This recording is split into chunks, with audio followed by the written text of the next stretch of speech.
Ceci est un livre audio autogénéré par Google. Petite contribution à l'histoire de la radio. Questions contemporaines. Collection dirigée par B. Péquignot et Desroland. Chômage, exclusion, globalisation. Jamais les questions contemporaines n'ont été aussi nombreuses et aussi complexes à appréhender. Le pari de la collection Questions contemporaines est d'offrir un espace de réflexion et de débat à tous ceux, chercheurs, militants ou praticiens, qui osent penser autrement, exprimer des idées neuves et ouvrir de nouvelles pistes à la réflexion collective. Derniers ouvrages parus. Jean-Jacques Ledos, Petite contribution à l'histoire de la télévision, 2012. Julien Denieuil, Concentration éditoriale et bibliodiversité, 2011. Roland Guillon, La Méditerranée à l'épreuve de la globalisation, 2012. Esther Resta, La société patriarcale face à la résistance des femmes, 2012. Esther Resta, Du matriarcat au patriarcat, 2012. Saïd Kaoutani, Le devenir du métier d'ingénieur, 2012. Bernard Gourmelin, Handicap, projet et réinsertion. Analyse des processus identitaires pour les travailleurs handicapés, 2012. Éric Sartori, Le socialisme d'Auguste, 2012. Jean-Christophe Torres, Du narcissisme. Individualisme et amour de soi à l'ère postmoderne, 2012. Yvon Olivier, La désunion française. Essai sur l'altérité au sein de la République, 2012. Joachim Marcustiff, La société sous-informée, 2012. Jean-Jacques Ledos. Petite contribution à l'histoire de la radio. Travaux publiés. Nombreux articles d'histoire de la radiodiffusion et de la télévision dans divers journaux ou revues. Cahier d'histoire de la radiodiffusion, Bulletin du Comité d'histoire de la télévision, Culture technique, France Télécom, Gavroche, Historia, Le Monde, Les temps modernes, etc. L'âge d'or de la télévision, 1945 à 1975, L'Harmattan 2007. En participation. La grande aventure du petit écran. Musée d'histoire contemporaine, BDIC, 1997. De Radiola aux médias, enquête sur les sièges de l'info. Édition du Pavillon de l'Arsenal, 1994. En collaboration avec Jean-Pierre Gézéquel et Pierre Régnier. Le gâchis audiovisuel, édition ouvrière, 1986. Copyright L'Harmattan 2012. 5 à 7, rue de l'École Polytechnique, 75 005 Paris. http://www.librairieharmattan.com. Diffusion.harmattan@wanadoo.fr. harmattan@wanadoo.fr. ISBN 978 296 96 998 8. EAN 9 782 296 969 988. La communication, utopie, fiction, anticipation. Qu'est-ce que la radio ? Selon la définition admise par les organismes internationaux, la mission de la radiodiffusion est de diffuser des programmes réguliers et annoncés, à partir d'un émetteur identifié par un indicatif ou par un nom. Selon une approche moins institutionnelle, c'est un moyen de transmettre des messages grâce à l'action à distance qu'autorise l'usage des ondes électromagnétiques. Dès l'Antiquité, le souci de voir et d'entendre ce qu'on ne pouvait percevoir à portée d'œil ou d'oreille s'est exprimé dans des anticipations ou des intuitions qui ne trouveront leur réalité qu'à la fin du XIXe siècle. L'imaginaire comme réponse à l'attente. Joseph Needham, historien anglais de la science chinoise, aperçut dans la conception taoïste du monde une préscience de l'action à distance, voire du mouvement oscillatoire périodique des ondes électromagnétiques. Selon cette philosophie, le yin et le yang expriment la dualité du monde dans une opposition complémentaire et dynamique des contraires. Needham voit ainsi dans l'alternance cyclique une illustration du mouvement ondulatoire dont la conception domine la pensée chinoise. La philosophie naturelle de la Chine traditionnelle concevait l'univers tout entier comme étant soumis à de lentes pulsations de forces fondamentalement opposées, mais mutuellement nécessaires. Comme les influences rayonnantes mutuelles des choses individuelles étaient également pulsatrices, c'est en parfait accord avec le fond de la pensée philosophique chinoise de concevoir que les objets naturels possédaient des rythmes intrinsèques.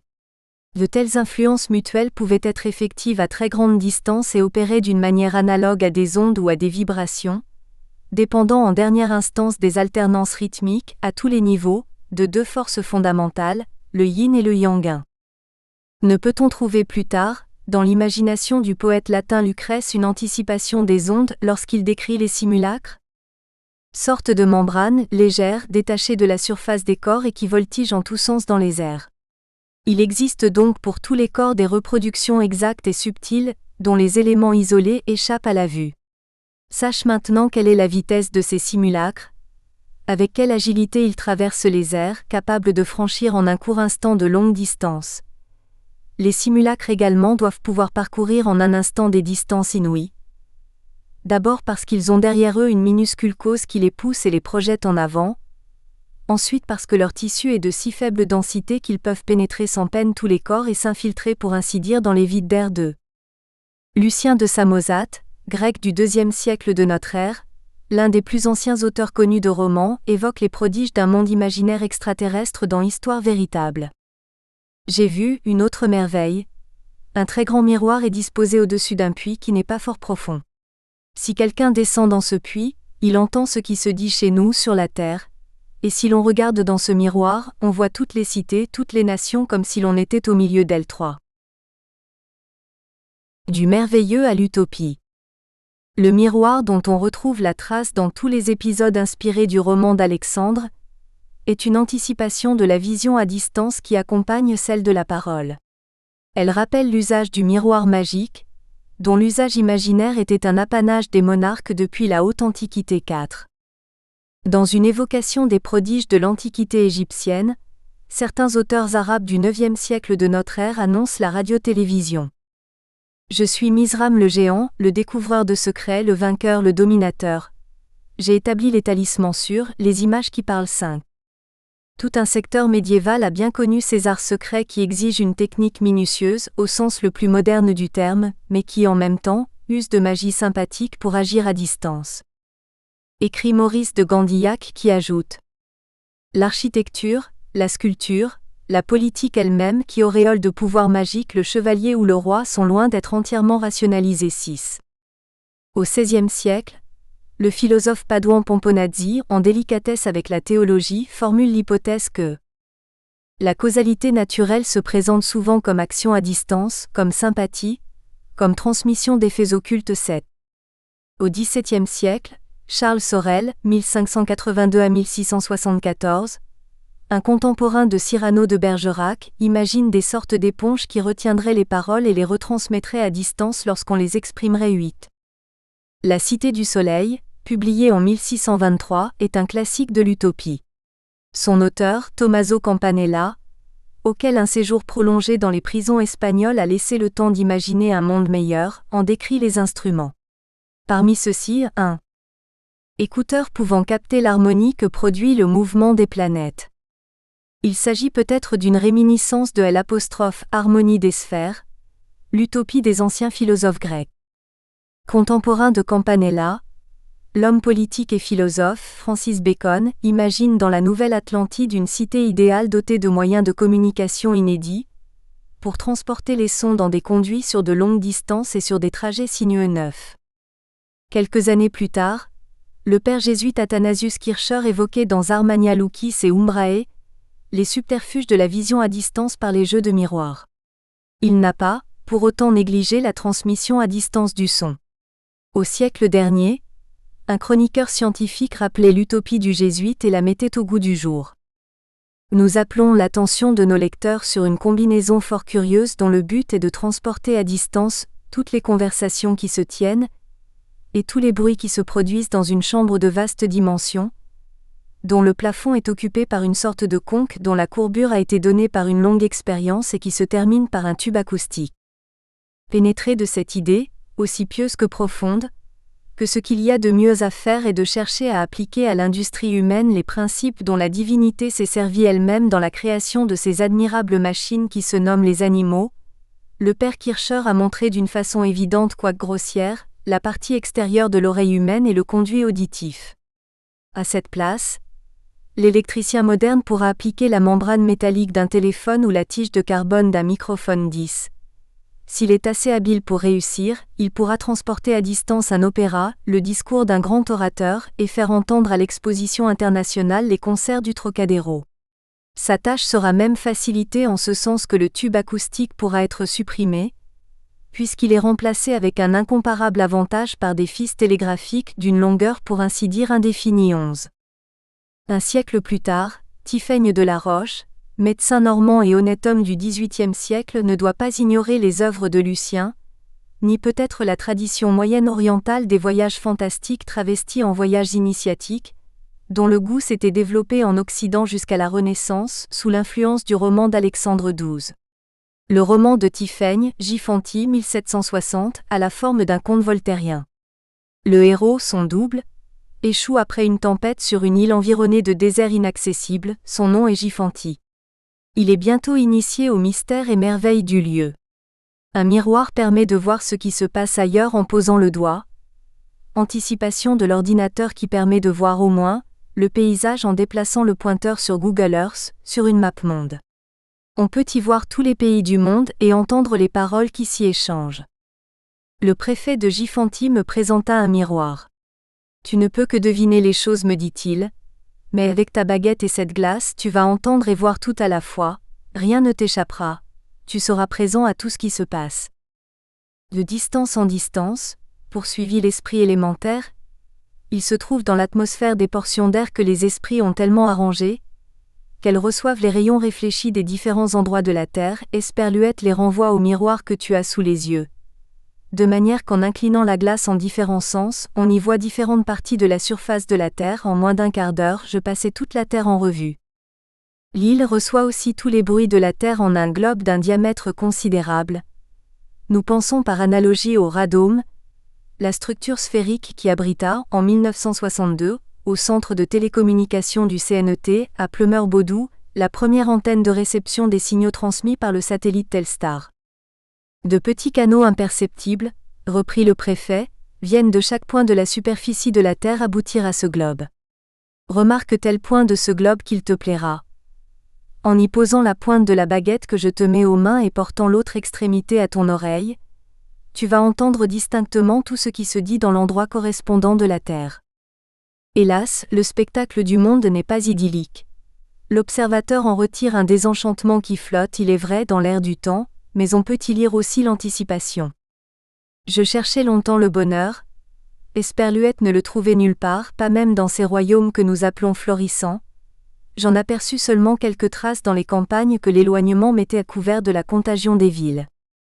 En remettant en 1749 à l'Académie de Dijon son discours sur les sciences et les arts, Jean-Jacques Rousseau a déjà dénoncé les effets pervers de la civilisation et recommandé le retour à la nature 13. L'intuition raisonnée.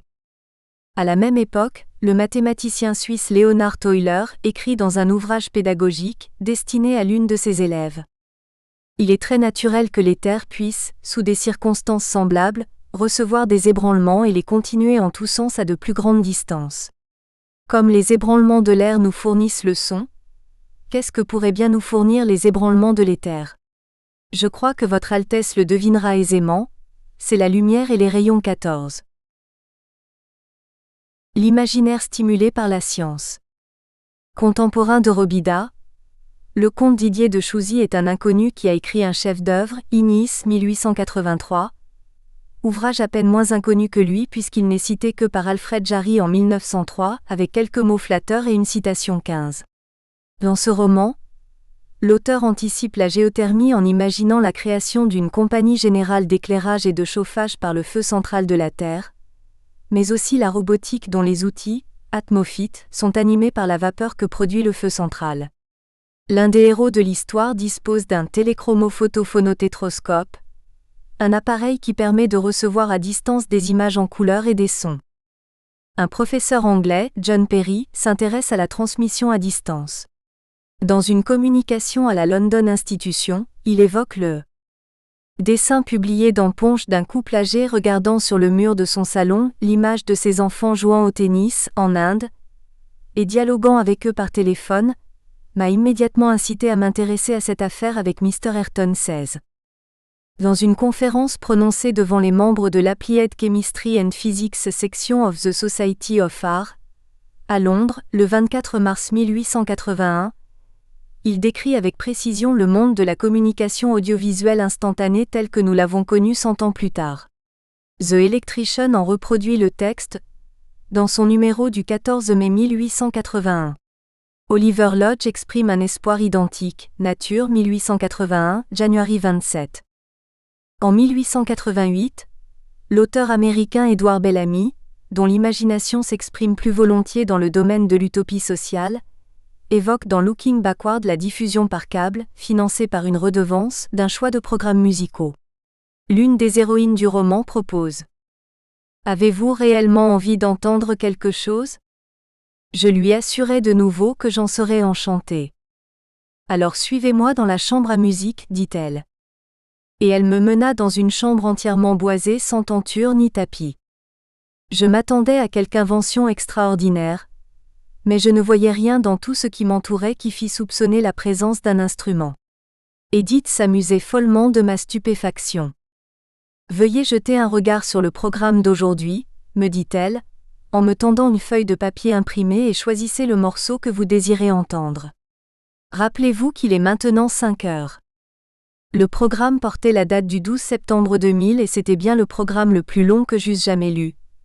Il était aussi varié que long, comprenant des solis, des duos, des quatuors, des morceaux de chant et d'orchestre.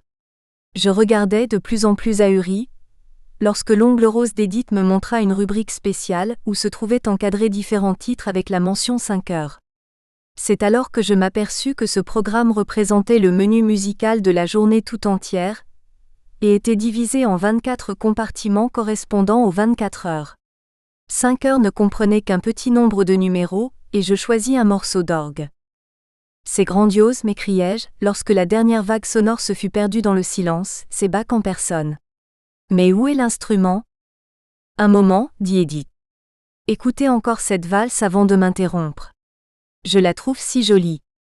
Et pendant qu'elle parlait, le chant des violons montait dans la pièce comme l'harmonie magique d'une nuit d'été.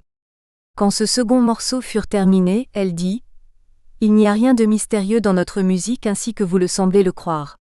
Elle n'est faite ni par des faits, ni par des génies, mais par de braves, honnêtes et habiles artistes, tout ce qu'il y a de plus humain. Nous avons simplement appliqué l'idée de l'économie du travail par la coopération, au service musical comme à tout le reste. Nous avons plusieurs salles de concert dans la ville, fort bien agencées au point de vue de l'acoustique et reliées par le téléphone avec toutes les maisons dont les habitants veulent bien payer une petite redevance, et je vous assure que personne ne s'y refuse. Le corps de musiciens attachés à chaque salle est si nombreux que bien que chaque exécutant ou groupe d'exécutants ne travaille qu'un petit nombre d'heures par jour, le programme d'une journée dure 24 heures, 17. Le titre Looking Backward, regarder en arrière est surprenant s'il s'agit de décrire l'avenir. Un avenir qui est déjà antérieur. Les archives de la Smithsonian Institution, Washington, D.C., révèlent des essais dès 1851. Le maire de Keene, une petite ville du New Hampshire, aurait expérimenté, en collaboration avec un professeur de l'université Yale, la transmission de sons sur une ligne télégraphique. Le document ne donne pas de précision sur le système émetteur. Un dessin montre toutefois une plaque téléphonique de grande dimension affectée à la réception. Le même document mentionne un nouvel essai réalisé en Allemagne par Philippe Reis, en 1860. Elisha Gray, le futur concurrent de Graham Bell, aurait construit un clavier émetteur dont les sons auraient été reçus sur un cornet qui rappelle les pavillons des premiers haut-parleurs 18. Le 18 juin 1878, des amateurs ont transmis par téléphone l'opéra Don Pasquale de Donizetti depuis le théâtre de Bellinzona, dans le canton suisse du Tessin. Clément Ader présente le théâtrophone à l'exposition d'électricité de Paris, en 188 119. La diffusion de l'Opéra de Paris, reproduisant l'espace scénique sur 2 lignes différentes entre cour et jardin, est la première transmission stéréophonique 20. Elle a été reçue à plus de 3 km 21. En Hongrie, Puskás utilise le même procédé en 188 222. Quelques années plus tard, 1888, Puskás a transmis des informations aux abonnés du téléphone à Budapest 23. Le mensuel scientifique de Cornelius Hertz, La lumière électrique, rapporte la transmission d'un concert par téléphone, la même année, entre Ipswich et Bramford, en Grande-Bretagne, puis au Portugal, en 1884, entre l'Opéra de Lisbonne et le Palais Royal d'Ajuda 24. Ernest Mercadier, qui a développé sous le nom de radiophone, le procédé du photophone 25 expérimenté par Graham Bell en 1880, s'intéresse, en 1889, à la transmission d'enregistrements par ligne téléphonique. Il pense étendre par la téléphonographie la pratique de deux inventions, celle du phonographe d'Edison et celle du graphophone de Sumner Tanter. Pour Mercadier, il s'agit de la transmission à distance, par une ligne télégraphique par exemple, des sons ou des paroles incrustés en quelque sorte par le style de la membrane du phonographe sur le cylindre de l'appareil, qui est recouvert d'une feuille d'étain dans l'ancien modèle et d'une couche de cire dans les nouveaux. La monture de l'appareil fut modifiée, de façon à pouvoir substituer simplement au cornet acoustique qui sert à parler sur la membrane, soit un téléphone, soit un microphone. Pour le téléphone, la monture du phonographe est arrodée intérieurement et celle du téléphone extérieurement. On enlève le diaphragme de celui-ci, on le visse dans la monture du phonographe, jusqu'à ce qu'on vienne buter contre un arrêt, disposé de façon que les pôles de l'aimant du téléphone soient à une très petite distance de la membrane en fer du phonographe, qui peut servir de diaphragme téléphonique. Pour le microphone, il suffit de prendre un disque de sapin sur lequel sont montés, à la manière ordinaire, 3 ou 4 cylindres de charbon, et de l'ajuster dans la monture du phonographe, de façon que les charbons soient à une petite distance de la membrane de l'appareil. Il va sans dire que l'emploi du microphone exige celui de la pile et de la bobine d'induction ordinaire 26. L'auteur rapporte qu'une expérience de même nature a été réalisée entre New York et Philadelphie, par Edison.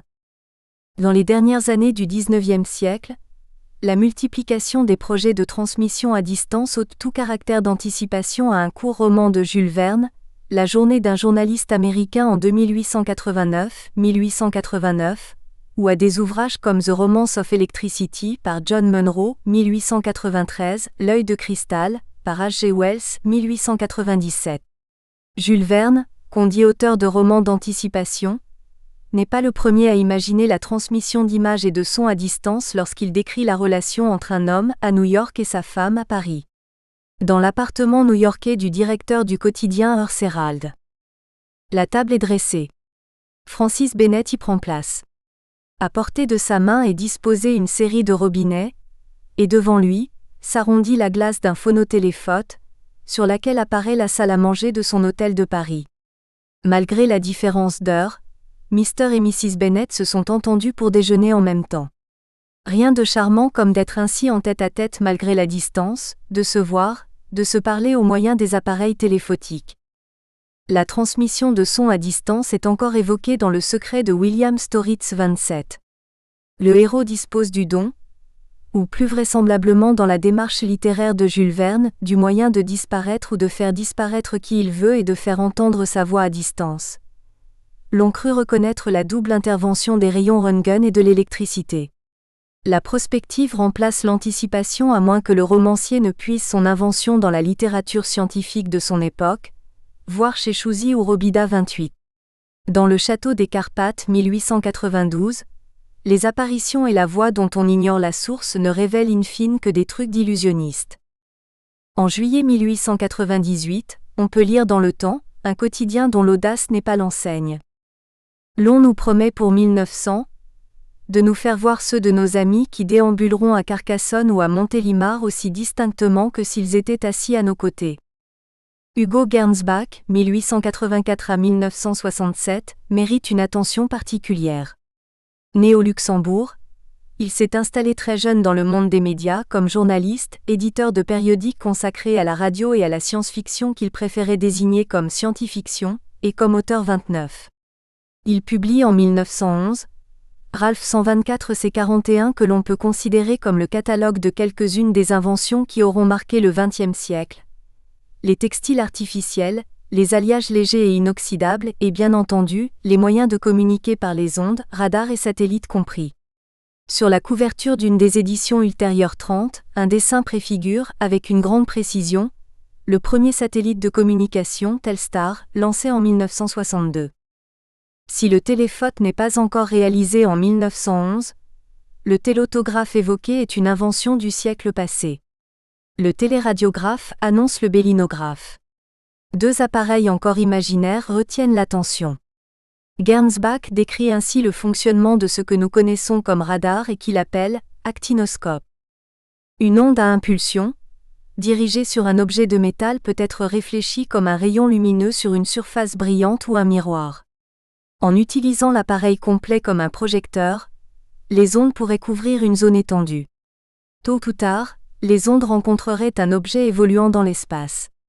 Une petite partie des ondes heurterait la coque métallique de l'objet et serait renvoyée vers l'émetteur. La distance entre la Terre et l'objet volant serait déduite de l'intensité et du délai de retour des impulsions réfléchies. Plus surprenant parce qu'il appartient encore pour nous à la science-fiction, le menographe, sorte d'électroencéphalographie qui capte les pensées et les transcrit sur une bande semblable à celle que Ducretet avait inventée pour recueillir les messages télégraphiques expédiés en morse. C'est, écrit Gernsback, la fin des sténodactylos. À l'aube du troisième millénaire, on nous promet l'ordinateur individuel capable de reconnaître la parole. Un autre système, l'hypnobioscope, émet des ondes qui transmettent des messages au cerveau. Ainsi, la plus grande partie de l'étude s'effectuait pendant le sommeil. Au milieu du XIXe siècle, le romancier régionaliste Émile Souvestre ne pouvait connaître cet instrument moderne de soi-disant composition musicale, le sampler, ou échantillonneur, au moyen duquel d'habiles mais malhonnêtes artisans élaborent des morceaux de musique à partir des prélèvements qu'ils ont effectués dans d'autres œuvres. Dans Le Monde tel qu'il sera, 1846, Souvestre décrit une machine à feuilleton, utilisée par la rédaction d'un magazine Le Grand Pan vers l'an 3000. Plusieurs machines confectionnaient des feuilletons en tout genre à raison de 100 lignes à l'heure. Il y avait d'abord la machine historique dans laquelle on jetait des chroniques, des mémoires, et d'où sortaient des romans dans le genre de ceux de Walter Scott. La machine à variété que l'on bourrait d'anas, de légendes, d'almanachs anecdotiques et qui produisait des voyages comme celui de Sterne. La machine des fantaisies qui recevait les anciens poètes, les vieux romans, les drames oubliés et dont on obtenait des nouvelles comparables à celles de Bernardin de Saint-Pierre et de l'abbé Prévost. Enfin la machine des résidus, où l'on jetait à brasser les rognures que l'on n'avait pas utilisées ailleurs et qui produisaient du Perrault et du Berquin 31 de seconde qualité. Le développement prévisible des programmes informatiques annonce une création virtuelle dont on ne peut plus exclure qu'elle inventerait les scénarios les plus conformes à la demande, spontanée ou suscitée, du plus grand nombre. Dès maintenant, la technique des images virtuelles qui crée un univers irréel déconnecte le spectateur de la réalité en lui proposant une super-réalité séduisante pour certains, inquiétante pour d'autres. On connaît le succès des animations inspirées par la bande dessinée et les modèles de comportement qu'elle propose. Fiction en attente. La nouveauté inspire habituellement le scepticisme des esprits, dans lesquels l'imaginaire trouve difficilement sa place. En 1925, le journaliste Édouard Elsey ironisait sur l'avenir de la radio. La TSF est un beau jouet pour vieux enfants et peut servir aux marins en détresse qui appellent au secours, mais elle ne transmet utilement par-delà les mers que de brèves informations à peu près inintelligibles quand on les a réduites au strict énoncé des faits 32. La fiction ancienne nous paraît crédible lorsque la réalité l'a confirmée. Par ailleurs, un certain nombre de fictions attendent encore une réalisation. Le comte de Chouzy avait prévu le tête-à-tête à toute distance, qui consistait à mettre en relation les piles cérébrales d'un sujet émetteur avec celles d'un sujet récepteur. Remarquable performance pour les transmetteurs de messages. L'action de l'électricité sur le cerveau devait produire en outre des individus soumis et heureux. N'existe-t-il pas quelque part dans le monde une ambition de pouvoir qui rêve d'une exotransfusion de conscience ? Laver les cerveaux de leur conscience et y introduire une partie d'une conscience collective élaborée par une volonté extérieure ? Utopie à l'époque ? Anticipation en 1960. Les experts de l'Hudson Institute, Herman Kahn et Agi Wiener, prévoyait alors pour la fin de notre siècle l'emploi effectif de la communication électronique directe par la stimulation du cerveau 33. En 1970, Arthur Koestler, l'auteur de Le Zéro et l'Infini, se moquait dans un autre roman, Les Call Girls 34, de ces nouveaux Bouvard et Pécuchet dont la partie visible de l'activité est la fréquentation des colloques et séminaires. L'un des personnages évoque ces travaux. On fixe 2 électrodes au crâne d'un étudiant. Devant lui, un écran de télévision. Quand il appuie sur un bouton, son cerveau émet une onde caractéristique, l'onde d'intention, une poussée d'activité électrique d'environ 20 microvolts. Les électrodes transmettent cette onde à un amplificateur, ce qui produit un courant, lequel allume le récepteur et amène la scène stimulante, une fraction de seconde avant que l'étudiant appuie sur le bouton. On peut trouver ici une extrapolation des recherches de Burrus F. Skinner, spécialiste de la psychologie comportementale dans la tradition pavlovienne, ou plus pratique, les expériences psychotroniques conduites jadis en ex-URSS, si l'on en croit un documentaire diffusé par la chaîne de télévision Arte le 24 août 1935. Ces recherches évoquent l'une des anticipations du comte de Chouzy, le tête-à-tête à toute distance, qui imaginait de mettre en relation les piles cérébrales d'un sujet émetteur avec celles d'un sujet récepteur. Le lecteur d'aujourd'hui apprécie comme un divertissement l'imaginaire qui prétendait décrire son présent, mais la réalité met souvent en évidence le déficit d'imagination des auteurs. Aucun auteur n'avait prévu le codage numérique qui a développé en quelques années l'informatique et les réseaux de communication multimédia, les autoroutes de l'information, défiant les distances et le temps. George Orwell, décrivant, dans son célèbre 1984, un système de surveillance contraignant dont les ondes audiovisuelles semblaient être le vecteur a ignoré les moyens d'enregistrement qui ont développé la mémoire artificielle et reculent aujourd'hui les limites des libertés individuelles. L'anticipation raisonnée a eu plus de chance. Si Camille Flammarion avait établi par le calcul, en 1880, les conditions de mise en orbite d'un satellite artificiel, l'auteur de l'astronomie populaire ne saurait être considéré comme un romancier et si Arthur C. Clarke est connu comme l'auteur de 2001 L'Odyssée de l'espace, c'est l'ingénieur de formation qui a précisé, en 1945, dans une revue scientifique, les conditions de stabilisation d'un satellite artificiel, 36 000 km de la Terre 36. La possibilité d'une communication avec des mondes extraterrestres reste une démarche poétique telle que l'exprimait Charles Kraus. Je dirais donc en ces paroles. Mes visions qu'on croyait folles. Ma réponse au monde lointain. Qui nous adressait leur message. Publié in Cahier d'histoire de la radiodiffusion, numéro 63. Janvier-mars 2000. Un on des particules, in Joseph Needham, la tradition scientifique chinoise, pp 10 SQUARE. Édition Hermann Kohl. Savoir. 2 de Rerum Natura, livre 4, trad de Henri Clouard, G.F. Flammarion. 3 romans grecs et latins, Gallimard, La Pléiade. Cette fiction s'inscrit dans la tradition dite du roman d'Alexandre dont on ne connaît pas l'œuvre d'origine. Sur cette tradition, voir, D.J. Arros, Alexander Historiatus, A Guide to Medieval Illustrated, pp 26 SQUARE, Warburg Institute Surveys, London, 1963. 4 confères. J.J. Ledos, L'imaginaire et la vision à distance, Culture technique numéro 24, février 1992. 5. Les merveilles de l'Égypte, in l'abrégé des merveilles, trad de Cara Devaux, 1897. R.E. accent aigu D. Sinbad, 1984. 6. Monsieur de Gandillac, Jeunesse de la modernité, page 91, Serres, Paris, 1992.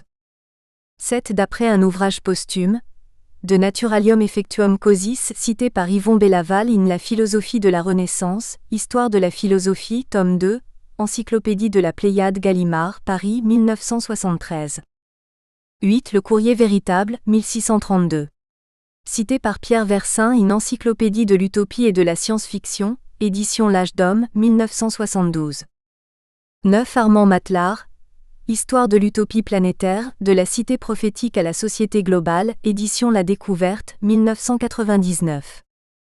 10. Sur l'invention du microphone par David Hugues, voir l'électricité, 5 juillet 1878. 11. L'électricité, numéro 10, 4e année, 19 mars 1881. Un moine français, Arthur Mangin a présenté un projet de même nature à l'Académie des sciences de Paris en 1680, Dictionnaire des médias, Même 1972. 12 voire, le roman d'Alexandre, légendaire médiéval par Armand Abel avec bibliographie Bruxelles 1955.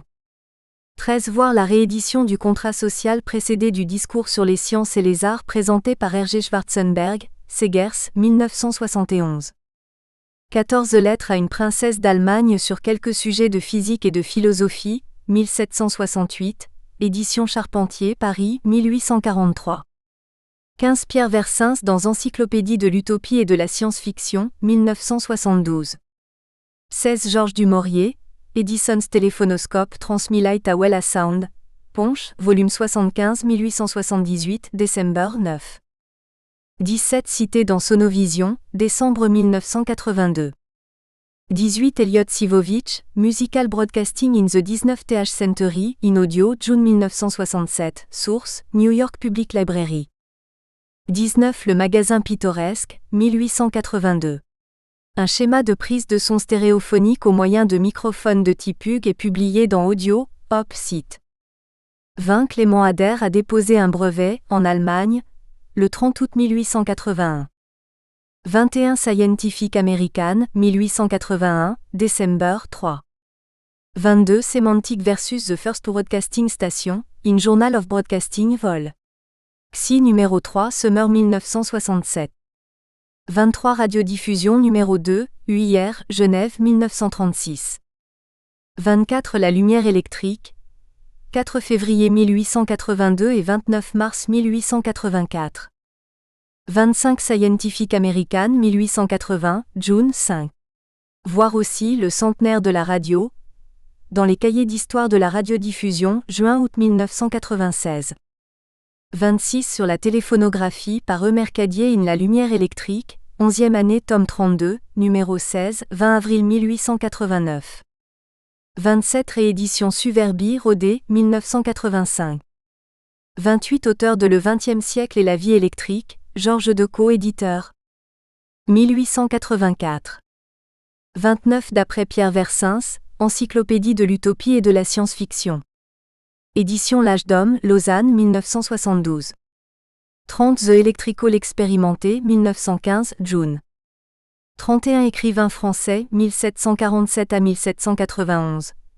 Il n'est guère connu en France que pour la fadeur moralisante de ses idylles et romances, les berquinades, destinées aux adultes. Dictionnaire des littératures françaises et étrangères, Larousse, 1985. 32 Cité par Agi Tudesque. De la TSF à la radiodiffusion, une revue historique, PUF, 1977. 33 L'an 2000, page 95, édition Robert Laffont, Paris Match, 1968. 34 édition Kalman-Levy, 1973. 35 La Russie secrète, documentaire de Jerry Sladowski. 36 Extraterrestrial Relay. Can Rocket Station give worldwide radio coverage? In the Wireless World and Radio Review, octobre 1945. L'invention des ondes, du Dao à la mécanique quantique. La science est souvent imprévisible. Picasso citait cette phrase empruntée au physiologiste français Claude Bernard, « Je trouve d'abord, je cherche ensuite ». L'observation impose l'interrogation sur un phénomène qui ne révèle pas immédiatement son application possible. Heureusement, l'imagination des romanciers de science-fiction ou d'anticipation fonctionne plus vite, parce qu'elle ne s'embarrasse pas de justifications rationnelles. De Lucien de Samosate à Tiphaine de la Roche, un obscur auteur normand du XVIIIe siècle, divers auteurs ont suggéré la vision et l'écoute à distance. En revanche, peu, sinon aucun, ont imaginé l'importance de la communication appliquée au développement de la civilisation matérielle. Le XXe siècle n'aurait sans doute pas été ce qu'il a été sans ces moyens d'échange rapide d'informations, sinon de convivialité. L'interrogation à partir de la lumière. L'invention des ondes, c'est la reconnaissance puis la domestication des divers rayonnements émis par une source naturelle unique, le Soleil. Elle est le fruit d'une méthodologie qui consiste à identifier le phénomène, à en découvrir les causes puis à les reproduire pour s'en servir de manière fiable. C'est ce parcours dont nous allons tenter de reconstituer ici les étapes en précisant d'entrée qu'il ne sera pas exhaustif tant les familles d'ondes et leur champ d'application sont vastes. Le champ de l'interrogation fondamentale est habituellement limité par les travaux de Faraday, de Maxwell et de Hertz. La problématique apparaît toutefois dès l'Antiquité. Les philosophes s'interrogeaient déjà sur l'action à distance sans lien mécanique visible comme la pesanteur, l'attraction d'objets légers par l'ambre gris, mais aussi sur la nature de la lumière dont Démocrite pensait, plus de 4 siècles avant notre ère, qu'elle était peut-être constituée de grains, idoles, un concept qui nous fait penser au photon 37. Un historien anglais évoque la théorie ondulatoire à laquelle s'intéressèrent les Chinois 38, 3 siècles avant notre ère. Il devine, dans l'expression des contraires que représentent dans la philosophie taoïste le yin et le yang, une intuition des mouvements oscillants. Liu Zi explique sa propre conception du monde en termes qui reposent sur une autre série d'idées scientifiques valables, dans leur forme préhistorique. Mouvement ondulatoire, action à distance, rythme intrinsèque et autres hypothèses similaires 39. 20 siècles plus tard, le philosophe padoan Pomponazzi formule l'hypothèse que la causalité naturelle se présente souvent comme action à distance, comme sympathie, comme transmission d'effets occultes 40. Newton hésite entre l'hypothèse corpusculaire et la théorie vibratoire que son contemporain, le Hollandais Huygens, 1629 à 1695, expose en 167-1841. Au début du XIXe siècle, le physicien français Augustin Fresnel, 1788 à 1827, qui a observé les interférences et la diffraction lumineuse, confirme cette théorie dite ondulatoire et évoque l'hypothèse de longueur d'ondulation 42. On retiendra encore l'intuition exprimée, au milieu du XVIIIe siècle, par le mathématicien suisse Euler. Dans un ouvrage pédagogique, destiné à l'une de ses élèves, il écrit « Il est très naturel que les terres puissent, sous des circonstances semblables, recevoir des ébranlements et les continuer en tous sens à de plus grandes distances. Comme les ébranlements de l'air nous fournissent le son, qu'est-ce que pourraient bien nous fournir les ébranlements de l'éther? Je crois que votre Altesse le devinera aisément, c'est la lumière et les rayons 43. Le hasard et la curiosité. Quelques années plus tard, en 1786, le savant italien Galvani observe le sursaut d'une grenouille écorchée lorsqu'éclate une étincelle aux bornes d'une bouteille de Leyde 44. C'est une manifestation de l'action à distance qui ouvre la voie à une nouvelle réflexion et à l'étude expérimentale. En 1820, le Danois Ørsted puis le Français Ampère mettent en évidence l'action à distance d'un champ électrique, créant ainsi l'électromagnétisme. Dans les années 1840, Michel Faraday s'interroge sur les liens invisibles de l'action à distance et imagine des lignes de force, pouvant être le siège des vibrations des phénomènes de rayonnement 45.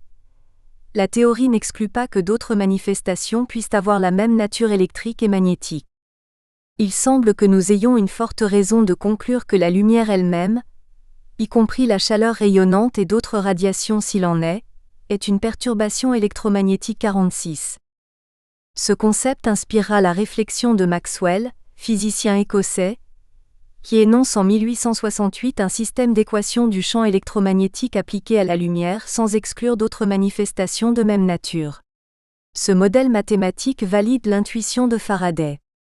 En laissant encore la place au doute, il nourrit l'hypothèse que la lumière se propage dans l'éther à l'état d'ondes électromagnétiques. Il reste à maîtriser le phénomène.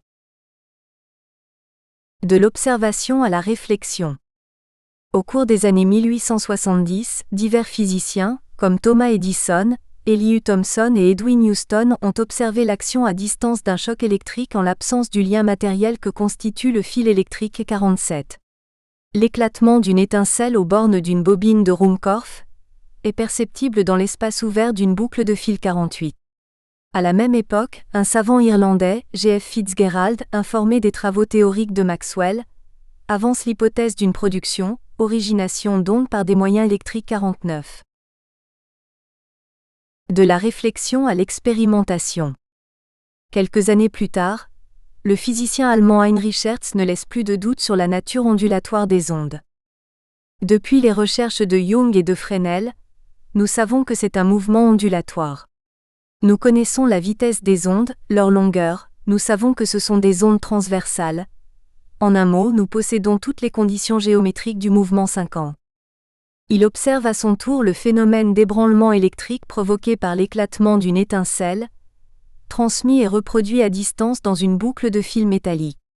Non sans rendre hommage aux travaux précédents, ceux de Fitzgerald à Dublin, de Righi à Bologne, de son maître von Helmholtz à Berlin, il entreprend méthodiquement son étude et reproduit le phénomène en 1887 au laboratoire de l'École supérieure technique, Technische Hochschule de Karlsruhe. L'expérience confirme l'intuition de Faraday selon laquelle un courant électrique peut en produire un autre par induction, dans un circuit récepteur non relié par un fil conducteur à l'éclateur de Ruhmkorff. Il vérifie ainsi la validité de la démonstration théorique de Maxwell 51. Pour Hertz, l'observation de la réflexion et de la réfraction des ondes ainsi produites confirme leur identité de nature avec la lumière 52.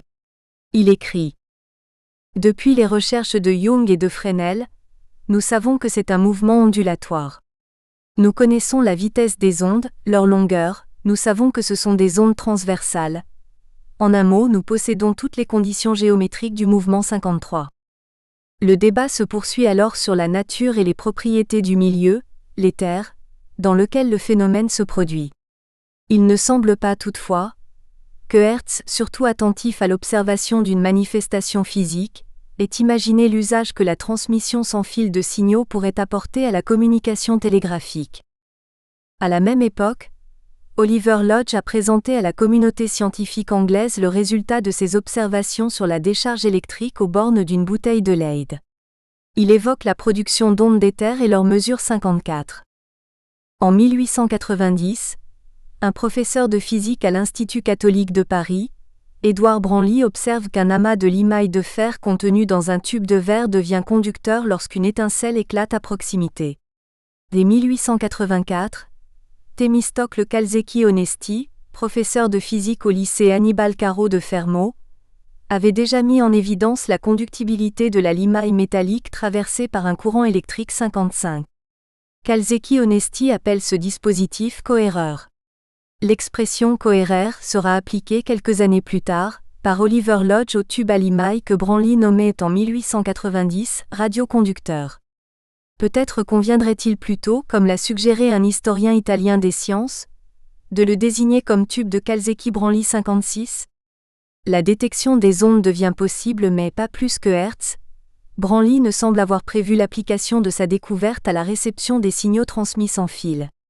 En 1892, William Crookes, le découvreur des propriétés des rayons X, évoquant les usages prévisibles de l'électricité, presse la transmission de messages, transmitting intelligence, au moyen de vibrations électriques d'1 mètre ou moins de longueur d'onde, susceptibles de traverser les murs 57. Certaines observations empiriques avaient déjà ouvert la voie de cette nouvelle forme de communication. En 1879, l'inventeur du microphone, David Hughes, a observé qu'un écouteur téléphonique, placé à distance d'un champ magnétique engendré par une bobine, recueillait un bruit caractéristique, voire le son capté par un microphone placé dans le circuit 58. En 1926, la revue de référence Wireless World and Radio Review lui attribuait l'antériorité de la transmission sans fil, non sans rappeler les expériences identiques conduites avec succès par Thomas Edison, en 188 359. En quelque façon, devançant les travaux de Hertz, il aurait fait de la télégraphie par onde hertzienne sans le savoir. Mais les autorités scientifiques appelées à constater les faits en 1880 conclurent unanimement à l'existence d'un phénomène d'induction. Écrit l'historien français des sciences, Jean Cazeneuve 60. William Preece, un ingénieur anglais, qui accueillera quelques années plus tard à Londres le jeune Marconi, a réussi à se faire entendre avec un dispositif analogue à travers le canal de Bristol. En 1883, un Américain, Amos Emerson Dolbear, affirme, dans une communication présentée à l'Association américaine pour l'avancement de la science, avoir transmis des signaux reçus à une certaine distance dans un écouteur téléphonique. Le dispositif décrit mentionne une bobine d'induction mise à la terre, une antenne tendue par un cerf-volant, un manipulateur Morse ou un microphone. Dolbear prévoit l'application d'un tel système à la communication avec les navires en mer 61. C'est sans doute un dispositif analogue qui a causé, en 1890, l'effroi d'un habitant de Murray, dans le Kentucky, lorsqu'il affirme avoir entendu à distance, sans fil de liaison, dans un écouteur téléphonique, la voix de son ami Nathan B. Stubblefield 62. La petite ville américaine a cru pouvoir s'auto-proclamer plus tard lieu de naissance de la radiodiffusion, Birthplace of Broadcasting. La grande encyclopédie brésilienne Delta Larousse consacre un article à un prêtre jésuite, Roberto Landel de Moura, qui aurait réussi, dès 1893, à transmettre et à recevoir la parole humaine sans fil, au moyen d'un appareil primitif utilisant un tube semblable à celui de Crookes 63. Les prémices de l'usage. Il faut mentionner ici un projet de transmission sans fil qui ne doit rien à ses essais. En 1880, Graham Bell imagine d'utiliser les propriétés photorésistantes du sélénium pour moduler un rayon lumineux par les variations d'intensité et de niveau recueillies par le microphone d'un appareil téléphonique. Un miroir, solidaire de la plaque de fer disposée sur l'épaule de l'électroaimant, vibre lorsque passe le son. Le rayon lumineux qui le frappe se trouve dévié, modulant ainsi l'intensité lumineuse recueillie au point de réception par un miroir parabolique au foyer duquel un bloc de sélénium assure la transduction inverse. Les déviations du rayon lumineux imposent au courant électrique qui traverse le sélénium des variations d'intensité que reproduit en son l'écouteur téléphonique. C'est le photophone 64. Un ingénieur français, Ernest Mercadier, tentera de l'exploiter sous le nom de radiophone. En 1894, pour animer une conférence consacrée aux travaux de Hertz et à sa mémoire, Oliver Lodge en reproduit les expériences devant les membres de la Royal Society de Londres. À Oxford, une nouvelle démonstration transmet des signaux intermittents, peut-être en morse, sur une distance de 30,65 mètres. Bien que cette expérience soit la première réellement attestée, Lodge, qui ne pouvait ignorer l'intuition que Crookes avait exprimée dans la Fortnightly Review, considérait cet exploit comme un élément de spectacle et ne lui donna aucune suite immédiate. 66. Près de Bologne, Guglielmo Marconi a 20 ans en 1894. C'est un jeune homme de bonne famille qui se passionne davantage pour l'électricité pratique que pour les études universitaires. 67. Nous espérons que vous avez apprécié cet aperçu. Pour continuer à écouter ce livre audio sur Google Play Livres, utilisez le lien dans la description de la vidéo.